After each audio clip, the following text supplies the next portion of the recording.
kind of let's look at some of the key attributes that I think would set you up for success. For sure. As you actually move through this journey from clinician to manager or leader. So Soroush, why don't you go through this one? And because I think we talked about this with Caroline's point, right?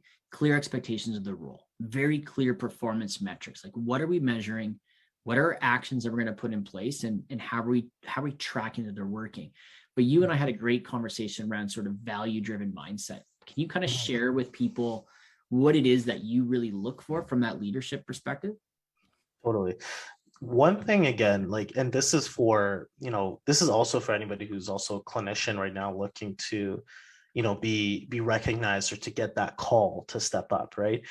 One of the things that always helped me try to be as effective as I could be in a leadership position was to have this value-driven mindset. That means that no matter what position I was in, I was always still trying to drive a ton of value to the people around me. So even to this day, I'm still trying to deliver value to still, my staff, my partners, community partners, everybody around me.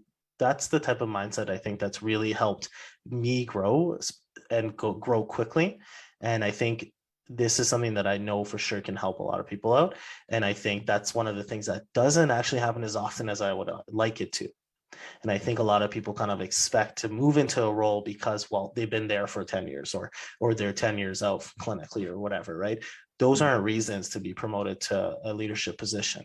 Really, the reasons are like you're driving, exponential value to the people around you without being asked to. And that's a very key difference that one gets you recognized for leadership roles, but two, in a leadership role, it gains you a lot of respect from the people around you.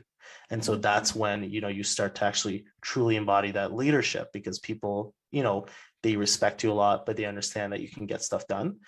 And they're going to start to actually listen to you, or they'll buy into your vision or, what you're trying to do as well. Mm-hmm. Yeah.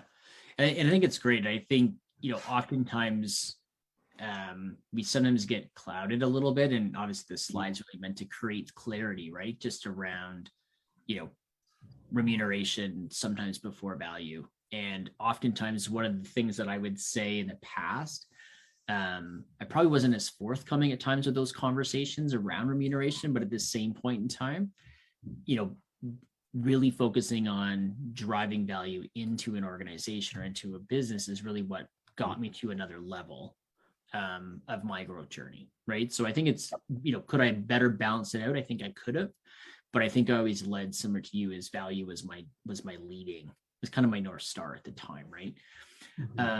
I do want to comment though, because Nicole and Roman did put in there the micromanaging side of things, and that is actually a huge rookie mistake. Yeah. I think at times though is that could be, eliminated or at least mitigated just by actually doing a few additional things, right? You really need to make sure that, again, you actually know how you're being, measured, what you're measuring. Do you actually have protected time in your schedules? Oftentimes we micromanage because we're doing things off the side of our desk, right? Oh, I'm seeing a patient. Oh, my patient came late. I was supposed to have a meeting with Soroush, and now I've got to push it, right? So, really making very clear decisions around when you actually do certain things based on the hat you're wearing that day. You need to set a very clear meeting rhythm, right? And if you start missing meetings, you're actually putting yourself at risk of not producing as well as you could, right? So it's setting a meeting rhythm with, Soroush is your owner. You're setting a meeting rhythm with Soroush. You're setting meeting rhythms with your clinicians, whoever actually reports into you, right? Mm-hmm. And I do think there's an important part here is that there should be a coaching side to this role and development, right? There should be, you should want to be coachable as part of your growth journey, but there has to be some coaching in that organizational structure or potentially external that they're bringing in to support you as well. But coaching's different than preceptorship, right? Preceptorship we all did in physio, chiro, massage school. This is about developing a learning plan as well. Soroush, what is it that I can actually support you with into this role? Here are some things that I believe will support you. Can you help me better understand what your needs and resources may be? Okay. But I think though you also have to have a very open mind. There's a lot of things that I thought I knew that I really didn't know, right? And I think it's actually okay to be curious, right? And to want to learn. I think it actually is a risk though, if you're closed-minded and you actually think you know everything you need to know, right? So you need to start learning in these leadership positions, understanding metrics and scoreboards. You have to actually understand finance. You need to know how to deal with health, human resources. HR is your biggest challenge, I'll be honest. Managing people is tough. You can be very good at it though.